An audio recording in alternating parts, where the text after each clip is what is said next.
네, 김혜민의 이슈 앤 피플 지금 시각 1시 35분 30초 지나가고 있네요. 자, 오늘 관련된 이야기 나눠볼 분을 먼저 모시도록 하겠습니다. 비마이너의 하민지 기자 나오셨어요. 기자님 어서 오세요. 네, 안녕하세요. 하민지 비마이너 기자입니다. 네, 자, 비마이너 이 매체 소개를 해주시면 오늘 어떤 이슈인지 우리 청취자분들이 자연스럽게 아실 수 있을 것 같아요. 네, 비마이너는 장애인과 가난한 사람들이 차별받는 문제를 보도하고 장애인과 가난한 사람들 당사자가 차별에 저항하고 평등을 외치는 목소리를 기록하는 언론사입니다.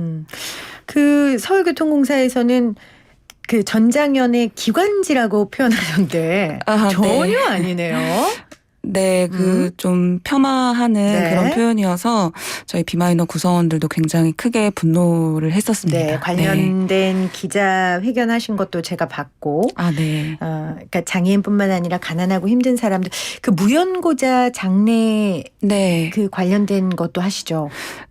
네. 그 나눔과 나눔이라는 홈페이지에 올라오는 무연고자분들 부고 소식을 저희가 기사의 형태로 발행을 하고 있습니다. 네. 아무도 기억하지 못하는 네네. 그분들의 죽음에 대해서 네. 계속해서 보도하는 그 역할을 또 비마이너가 하고 있습니다. 오늘 비마이너 하민지 기자를 모신 이유 여러분들 아시겠지만 지금 장애인 이동권 시위 관련해서 네. 정말 들썩였습니다. 언제 이렇게 장애인 이슈로 우리나라가 들썩였나 할 정도로 그런 상황들을 좀 보내고 있었는데 네. 지금 현재 상황을 좀 살펴보기 전에 그동안 있었던 일들에 대해서 좀 얘기를 나눠볼게요. 네네. 이준석 국민의힘 대표가 이 출퇴근 시간대 지하철 시위를 두고 어제 YTN 라디오 출발사 아침에 출연해서 이렇게 이야기를 했어요. 장애인 등 소수자에 대해 일종의 성역화되고 있는 것이 네. 것을 자신은 비판한 거다. 일단 이 발언은 어떻게 평가하세요? 일단은 좀 많이 안타깝습니다. 안타깝다. 네, 많은 분들이 혐오 정치라고 지적하시는 것에 저도 동의를 하고요. 차기 여당 대표가 되실 분이잖아요. 그런데 사회적 약자의 목소리에 귀를 기울여서 해결 방법을 찾으시기보다 성역이 됐다, 언더도그마다 뭐 이런 얘기를 하시면서 인터넷에서 그렇게 좀 이슈를 몰고 계셔서 답답한 마음이 많이 있어요. 그 휠체어를 이용하는 장애인들은 아침 8시에 시위에 나오기 위해서 새벽 4시에 출발을 하신대요. 왜냐하면은 저상버스 도입률도 너무 낮고 장애인 콜택시도 비장애인이 타는 택시만큼 많지가 않아서 네. 시위하러 나가는 길까지 험난하거든요. 그래서 이렇게 간절한 목소리를 외칠 수밖에 없는 현실의 책임감을 좀 느끼셔야 되는 게 정치인의 올바른 자세인 것 같은데. 정치인의 역할이죠. 네, 좀 그러지 않으셔서 많이 답답합니다. 그렇네요. 네. 장애인들의 삶을 누구보다 옆에서 보고 기록하는 일을 하시는 기자로서는 네.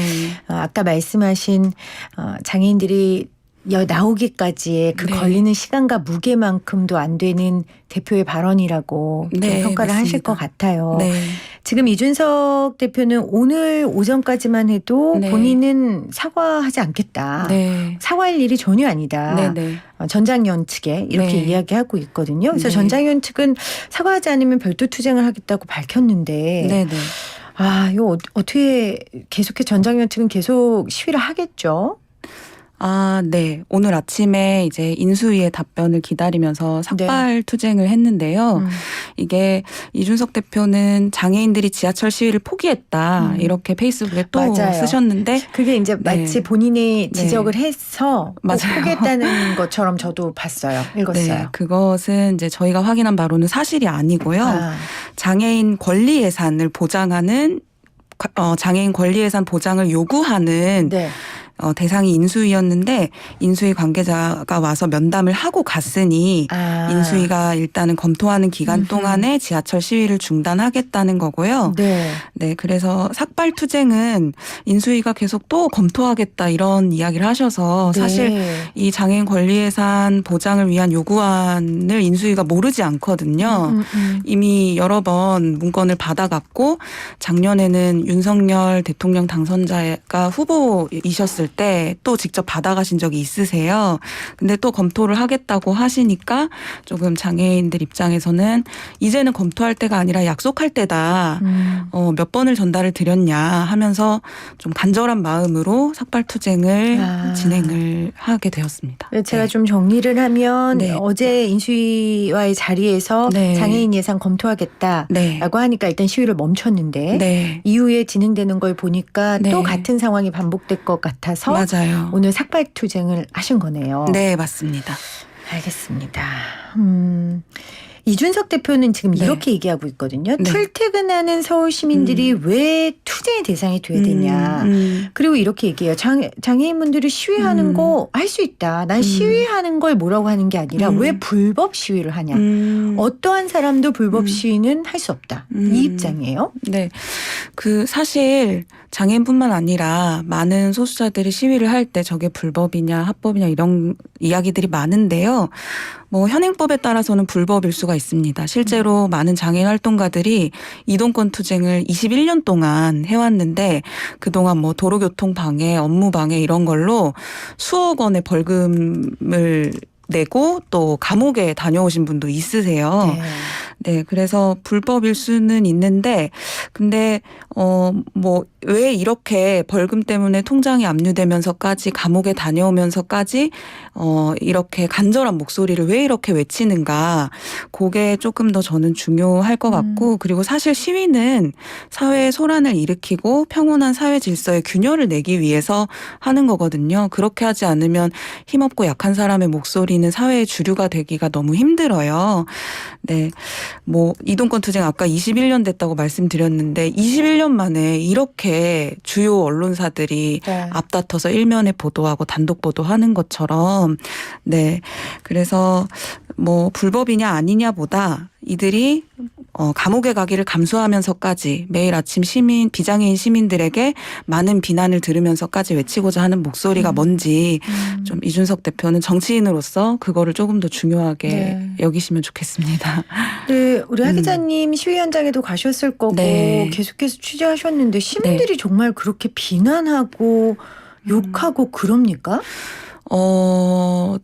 저는 그래요. 그러니까 그냥 무조건 긍정적이고 무조건 낙관적일 수는 없지만 글쎄요. 제가 아는 시민분들은 불편하실 수 있죠. 불편하실 수 있지만 대다수는 아무 말 안 하고 그냥 최소한 비난을 입 밖으로 대놓고 하시는 분들이 계실까 라는 생각이 들어서요. 많이들 계시고요. 그렇군요. 좀 방송에 이야기하기 어려운 욕설이나 고성 그리고 휠체어를 잡고 흔들고 나가라고 한다든지 그렇군요. 예, 그런 식의 물리적인 강한 항의도 있는 상황입니다. 제가 그래서 이렇게 따뜻한 스튜디오에만 있는 저의 한계가 이렇게 드러납니다. 현장에 직접 험한 날씨에도 달려가는 우리 하민지 기자가 본 현실과 제가 생각하는 현실이 이렇게 차이가 있었습니다. 아까 전에 21년이 걸렸다고 하셨잖아요. 이제는 검토할 때가 아니고 해줘야 할 때다 했는데 장애인들이 지금 요구하는 게 좀 구체적으로 어떤 걸까요? 네, 이동권도 당연히 요구를 하고 있고요. 지금 이동권 투쟁 같은 경우는 장애인 활동가들이 21년이 됐다. 2001년에 오이도역에서 휠체어 리프트를 타다가 장애인이 사망한 사고 이후로 21년이 됐다 이렇게 얘기를 하고 있고요. 그뿐만 아니라 이제 아까 말씀드린 인수위에 요구한 장애인 권리 예산 보장하라 하는 그 권리 예산에 교육권, 노동권, 탈시설 권리 이런 것들이 있습니다. 이게 이동권이 사실 모든 권리랑 연결이 돼 있어요. 모든 권리의 시작이죠. 네, 맞습니다. 버스 타고 지하철 타고 이동할 수 있어야 학교에도 가고 직장에도 가고 사회생활도 할 수 있잖아요. 그래서 지하철에서 왜 이동권 말고 다른 권리들까지 이야기하냐 이런 말을 많은 시민께서도 하시고 이준석 대표도 했거든요. 그런데 사실 이동권이 다른 모든 권리랑 연결되어 있다는 거를 좀 말씀을 드리고 싶고 이를테면 교육권 같은 거 중에서 장애인의 54.4%가 학력이 중졸 이하예요. 네, 학교에 가기가 너무 힘들고 네. 노동권의 경우도 최저임금법 7조에 따르면 장애인은 최저임금 적용 제외 대상이에요. 그래서 장애인에게는 최저임금을 주지 않아도 된다라는 게 법에 있어요. 그래서 제가 들은 사례 중에 시급이 제일 낮은 분은 250원이었어요. 1시간 지금요? 시급이. 네. 1시간에 250원이요? 네. 그 장애인 고용공단 조사에 따르면 1시간에 250원이었거든요. 그런데 법적으로 문제가 될 게 없네요. 최저임금 적용을 받지 못하니까. 네. 그래서 최저임금법 7조에 장애인은 최저임금 적용 제외 대상이다 돼 있어서 그 7조를 폐지하라는 장애계의 목소리가 늘 꾸준히 있습니다. 그것도 그렇고 이제 탈시설 권리인데 탈시설은 말이 좀 어려우실 수 있는데 장애인 거주시설에 지금 한 2021년 통계로 한 2만 9천 명 정도가 살고 계세요. 보통 태어나면서부터 시설에 맡겨져서 죽을 때까지 사시는 건데 비장애인들은 뭐 이렇게 시설에 맡겨지지 않고 지역사회에서 자유롭게 살잖아요. 그래서 장애인들도 그럴 수 있어야 된다 해서 뭐 시설에서 3, 40년 사시다가 우연히 탈시설이란 걸 알게 돼서 3, 40년 만에 시설에서 나와서 중년이 되어서야 외식도 해보고 여행도 해보고 버스 지하철 처음 타보고 이런 분들이 많으시거든요. 그래서 이러한 모든 권리를 제대로 보장을 하려면 사실상 예산이 지원이 되어야 그럼요. 합니다. 네. 네, 국가가 돈을 써서 저상버스도 도입을 하고 이제 법 개정도 하고 여러 가지 지원 제도를 잘 만들어 놔야 돼. 그게 늘 안 되고 있고 기획재정부가 예산 편성에 반대하고 이래서 이제 장애인들 입장은 우리의 권리를 제대로 보장을 하려면 그에 맞는 예산이 편성이 되어야 한다. 당연하죠. 네. 이게 이제 인터넷에서는 장애인들이 돈 달라고 떼쓴다 이렇게도 많이들 이야기를 하시는데 뭐 일면 맞는 말이긴 하거든요. 근데 그 돈 달라고 떼쓴다라는 게 나 혼자 부귀영화를 누리는 게 아니라 모든 장애인이 그냥 비장애인처럼 똑같이 살게 해달라. 그런 요구를 하고 있는 거거든요. 네. 그러니까 돈 달라고 떼쓴다라는 표현이 네. 저는 이제 옳지 않다고 생각하는 게 이준석 대표가 왜 시민을 볼모로 삼냐란 말을 했었죠. 네. 근데 장애인들도 시민이잖아요. 맞습니다. 저는 그러니까 시민이 자신의 권리를 위해 그 예산을 달라고 요구하는 거거든요. 맞아요. PD가 프로그램 만들 때 제작비 달라고 요구해요. 맞습니다. 그리고 네. 회사에서 거기에 맞는 제작비를 주고요. 네. 그런 것처럼 장애인 분들도 시민이고 시민이니까 당연히 우리도 지하철을 탈 권리가 있다라고 사실 그건 주장할 일은 아니죠. 이건 당연한 거니까요. 네, 근데 당연한 맞습니다. 걸 지금 당연하지 않기 때문에 주장하는 지금 그런 상황이라는 것들을 좀 우리가 알아야 될 것 같습니다. 사실 오늘 하민지 기자를 모신 게 하민지 기자도 본의 아니게 이 문제의 당사자기도 해요. 비마이너 매체 자체가 서울교통공사의 그 공개된 문건에 있었고 아까 제가 앞서 당 기관지라던데 아니네요? 이렇게 질문을 드렸던 것도 서울시교통공사에서 이 사회적 약자와의 여론전 맞서기 이렇게 하면서 이제 거기에 비마이너가 등장했어요. 그때 맞습니다. 어떠셨어요? 굉장히 놀랐었죠.